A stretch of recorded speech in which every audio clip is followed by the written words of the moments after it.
দেশি তেলাপিয়া দেশি।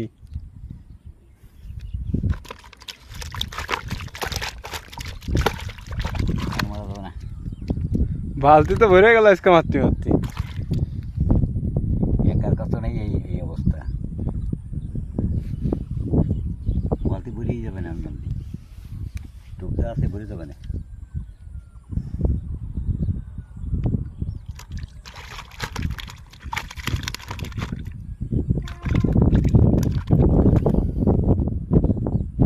আর একটা টোক দিছে, এই টোকে কি মাছ উঠবে? হ্যাঁ,